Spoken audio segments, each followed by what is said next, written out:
Hello everyone. Welcome back to another SCP reading. Today we'll be reading SCP-110, Subterranean City, along with the attached document, The Lockdown. So, without further ado, let us begin. Item Number SCP-110, Object Class Euclid. Special Containment Procedures. The entrance to SCP-110 is to remain closed off at all times unless otherwise permitted by O5-. Data redacted. The land covering SCP-110, roughly 6 square kilometers, is to be developed into a suburban area that will not attract the attention of the general public. Any movement that SCP-110 might make is to be explained as minute seismic activity. Further complaints are to be ignored. Description: SCP-110 is an entire city that was found buried 0.5 kilometers underneath a large farm in Data redacted. New York. Survey Teams 2 and 3 concluded that the amount of surface area that the city was buried under covers approximately 6 square kilometers. Numerous items of high interest have been discovered within SCP-110 and will henceforth be labeled as SCP-110-X. Known history of SCP-110. 11/08/19. A large earthquake occurs in rural New York, far from any city centers. The only casualties were a man and his dog, so no significant media attention was given to the event. 15/05/19. Minor earthquakes continue to occur in SCP-110's general area. The US federal government dispatches a team of geologists to the site to determine the cause. Results come back inconclusive. 16/05/19. SCP Excavation Team 03 is ordered to investigate the site. Upon arrival, the team is greeted by SCP-110-01, who is then detained and moved to Data redacted. for further questioning. 24/05/19. Information gained from SCP-110-01 and SCP Data redacted. revealed that there has been a large terminal disturbance in the area of SCP-110 that has been causing earthquakes due to displacement of soil and rock. Another SCP excavation team is sent to the site. 09/02/20. After many months of work, SCP excavation teams 04 and 05 are only able to reveal the strong, impenetrable, concrete-like shell of SCP-110. Investigation is halted until further information becomes available. 25/07/20. Due to the recent decoding and decryption of the files contained by SCP, Data redacted. schematics of SCP-110 have become available. Excavation teams 04 and 05 are sent back on site to locate the primary entrance of SCP-110. 04/08/20. The entrance to SCP-110 has been discovered, and the excavation teams are immediately met with what can only be described as a foul odor. SCP-110 had been an active Class 4 city, but due to a temporal incident, its core services were heavily damaged, and the entire city was displaced. Work begins to cover up the existence of SCP-110, excavation, and the thousands of dead civilians inside. Layout of SCP-110. The general layout of SCP-110 is essentially a series of concentric rings connected by tram, train, and other transportation lines. Surveyors have determined that SCP-110 has numerous sections and levels to it, all with specific functions, which shall be described in greater detail here. Core Services.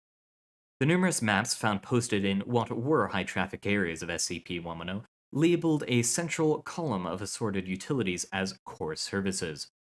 Upon exploration, which was limited due to heavy security restrictions, SCP Exploration Team 01 discovered a myriad of technologies that kept the underground city self-sufficient.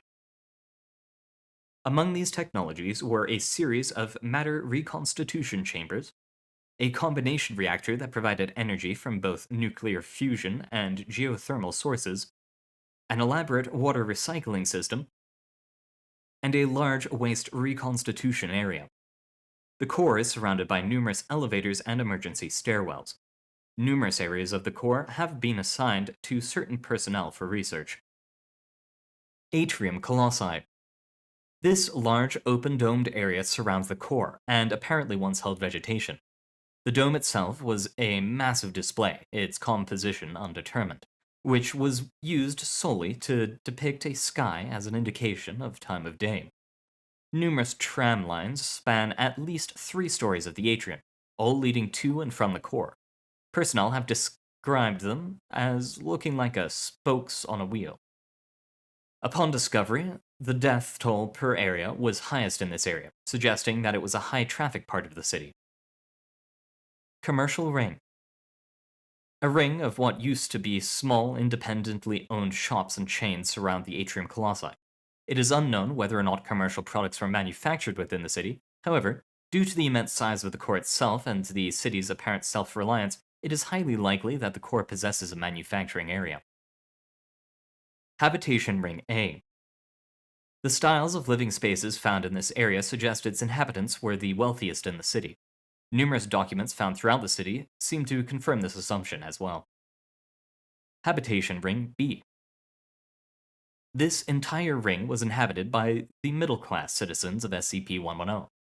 The area is still being searched for items of interest. To date, SCPs have been recovered from here.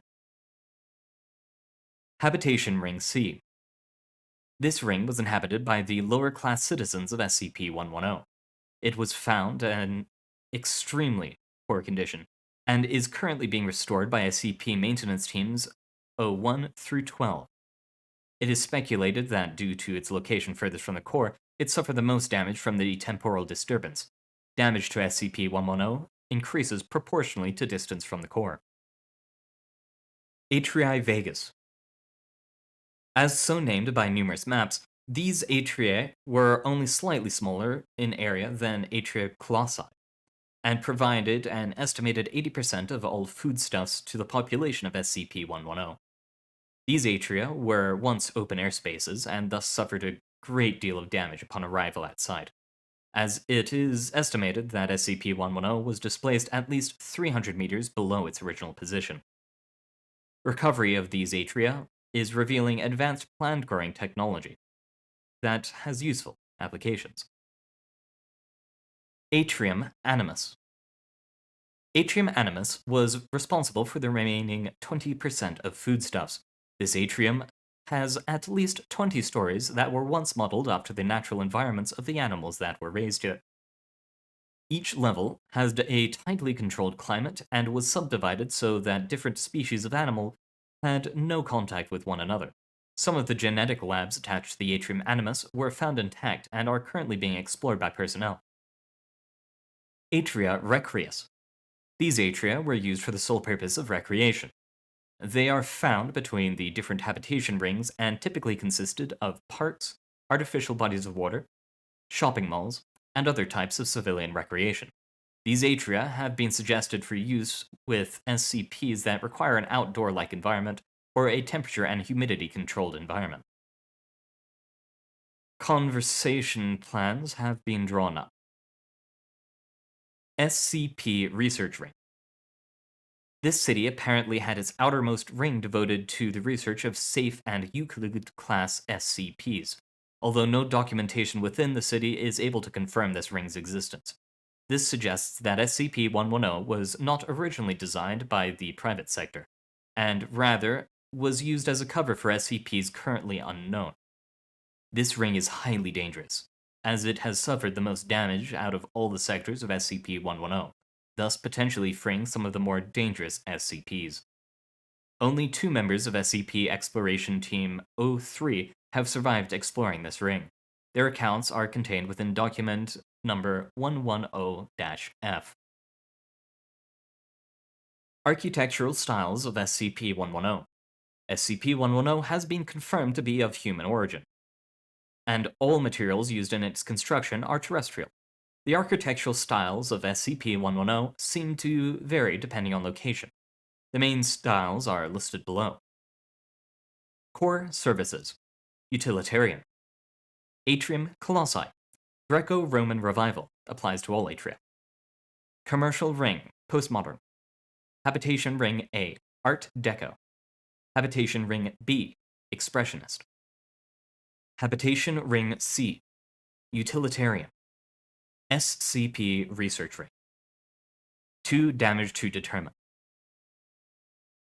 The different architectural styles of SCP-110 create a problem when attempting to ascertain the general era in which it was built. The earliest documents found claimed that the city was built in Data redacted. by the Data redacted. group.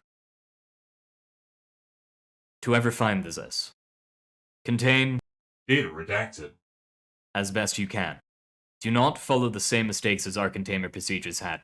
If you do, you shall regret it. End document. List of notable SCPs found within SCP-110. Of particular note is a vivarium in the SCP research ring, containing stable populations of SCP-392, SCP-5280, and SCP-4781, among other non-anomalous flora and fauna. Recovered documentation. Data redacted. Data redacted. The Lockdown. Introduction. Agent Greenwell was by no means afraid, only strongly wishing to be elsewhere. As he ran, quickly avoiding small chunks of rubble and broken machinery, his thoughts remained more on the past than the indeterminate situation at hand. The day's shift, indeed his entire tour inside SCP-110, had been quiet and routine. Constant work was being done to map and catalog all the areas. Engineers were working on ways to crack into the vast areas still sealed off, and there had been no disappearances or deaths for months. Even the main power grid was starting to give up its secrets. A deep bass throb pulsed through the air around Agent Greenwell, accompanied by a shudder in the ground under his feet. He fell. Small bits of dust and plaster drifted down from the high domed ceiling, bringing both a sharp, sudden pain in his ankle and the current situation to the forefront of his mind. Greenwell rose, limping forward as another, louder pulse shook the air and ground. They had located a module labeled Civic Reclamation Global Class. The whole city was riddled with these modules, tiny, self-contained booths containing everything from emergency supplies to whole laboratories.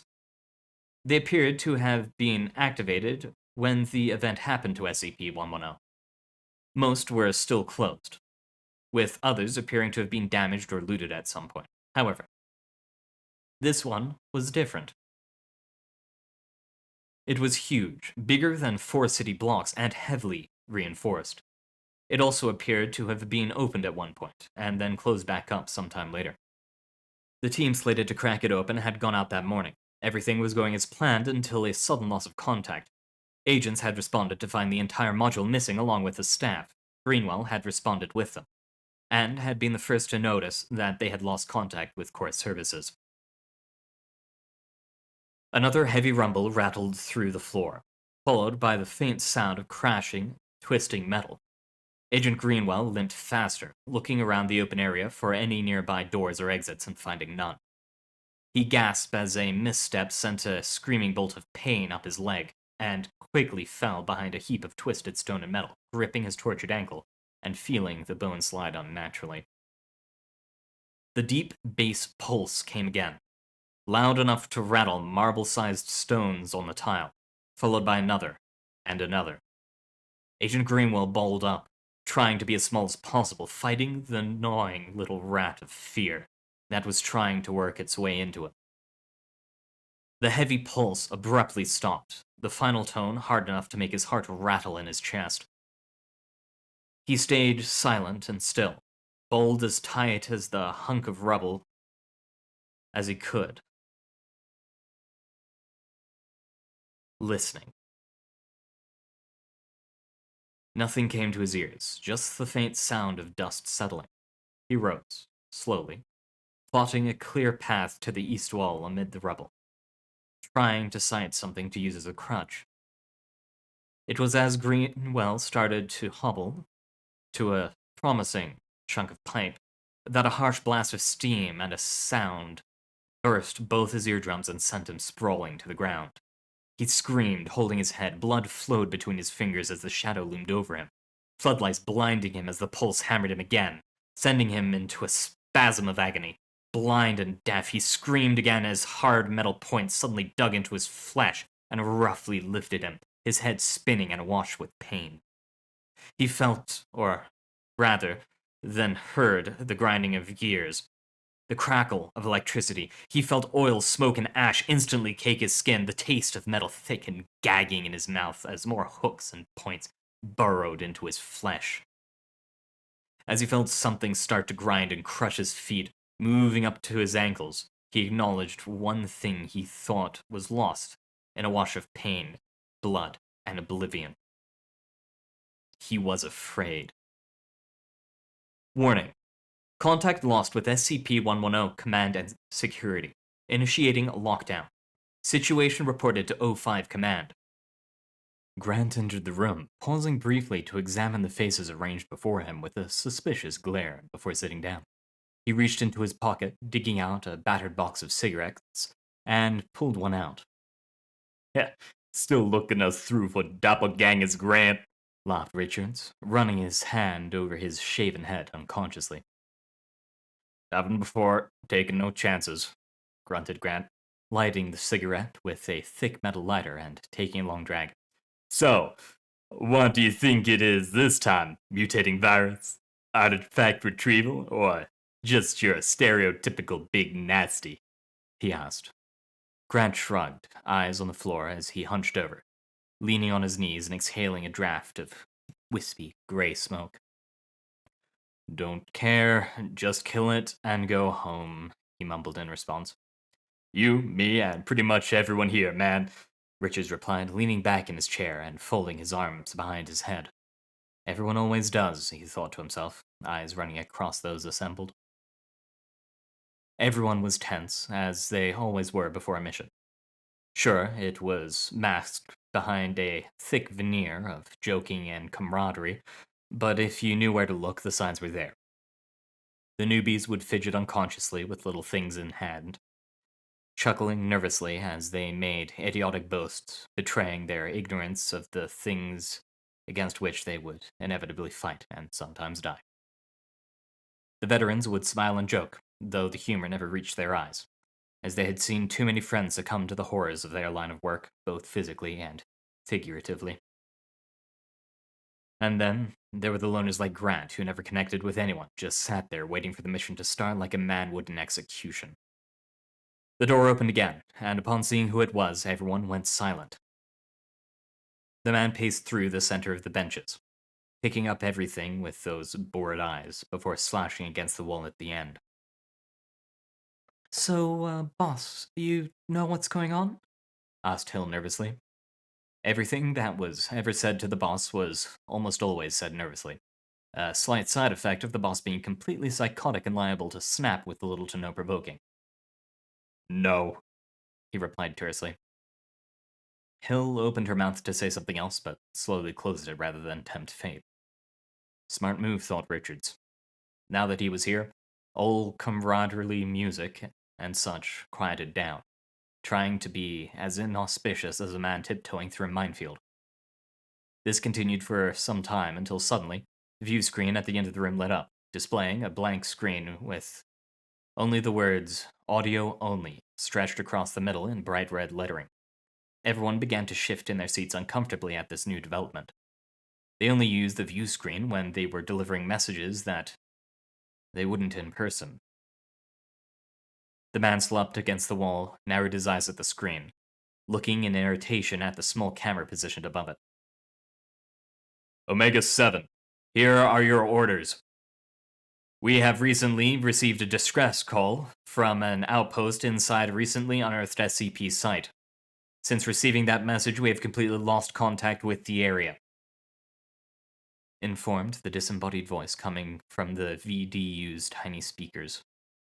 You are to investigate the area and exterminate any and all threats in the immediate vicinity. Transport is in 3 hours at Docking Bay 4 and all equipment will be provided en route, it ordered calmly. Huh. Seems pretty standard, replied Foley. Then, almost as if an afterthought, the speakers called out once more. Also, Pandora's Box will be protecting, escorting, and working with Mobile Task Force Zeta 9.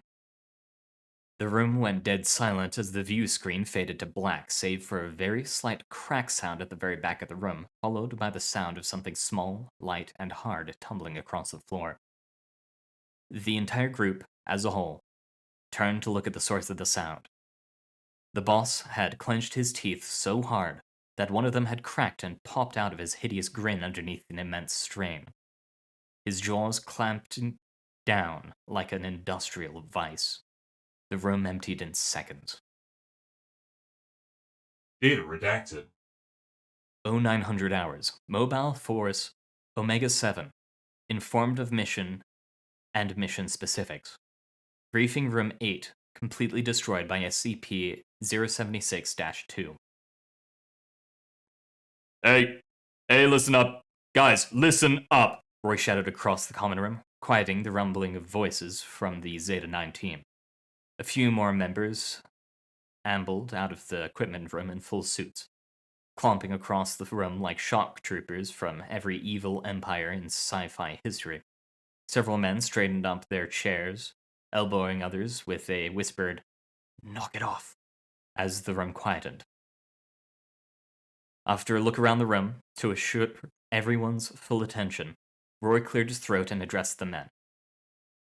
All right, folks, I know everyone's heard the rumors about us getting mothballed after SCP-455 cock-up last year. Let me lay those to rest right now. At 0900 hours, we received a dispatch order. Everyone is to suit up immediately after this meeting and report to dispatch. I'll turn this over to Lev for the details.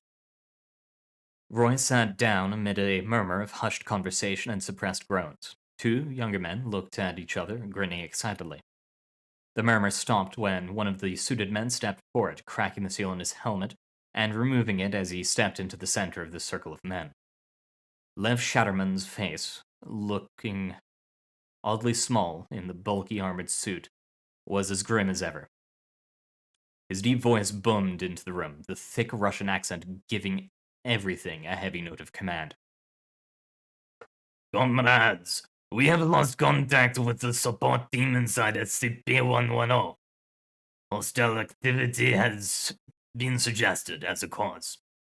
The site is currently locked down to prevent any further contaminant failures.